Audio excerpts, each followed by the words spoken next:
right, so what you're looking at is my quick toolbox for doing all the maintenance on a 4Runner. Well, most of the ordinary maintenance on the 4Runner. Today, I'll just go over the changing the oil on the 4Runner. And here's all you need to do it very quickly.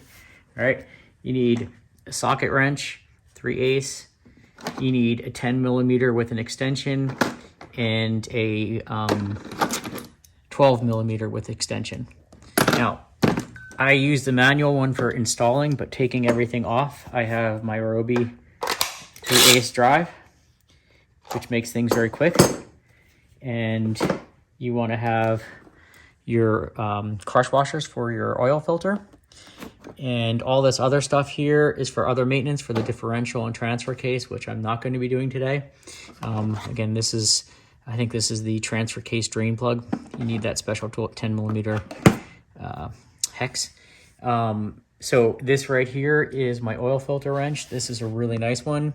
It's from Motive Tools, and this is an extension of that, which you can screw into the bottom of the oil filter housing to drain it before you empty or take the filter off the car. So you'll need a torque wrench, and I have the settings for the torque wrench in here so I never forget them because I'm always looking them up. But basically, the oil filter housing drain plug is at 10 foot-pounds and the filter housing is 18 foot-pounds. So you also need a small screwdriver to take out one of it's a little plastic plug on the first skid plate. And what's really neat is you also need a 15mm socket if you're going to take off the drain plug, which I no longer use. I installed a Fumoto valve, which makes my draining the oil like super simple. I just flick a switch and everything comes out. You need two 5-quart containers of mobile oil, but your car is only going to hold 6.7 quarts. And to make filling really easy, I dump 5 quarts in there. And then I have this special measuring can that I came up with where I fill it up to 1 and a little bit less than 1.5 quarts of oil. And then I just stick it into the car, and it's exactly at the top of the dipstick. And I also use this Toyota specific funnel that screws right into the oil fill cap, and you don't spill or make a mess anywhere. You can also get some gloves, some paper towels, and definitely use OEM oil filter.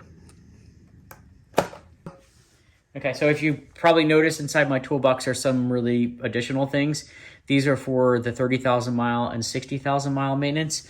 So I got my crush washers for the differential and the transfer case. There's 3 different styles here.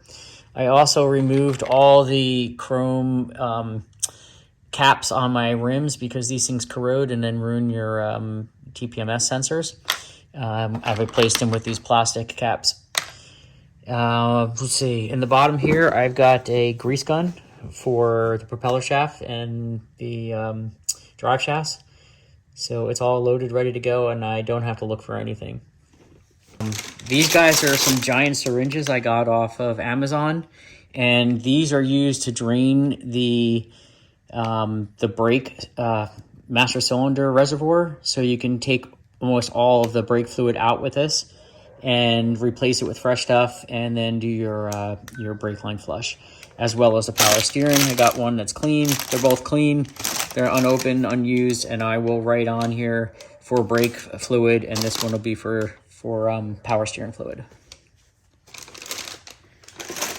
So these 2 things, these are for the transfer fluid and the differential fluid.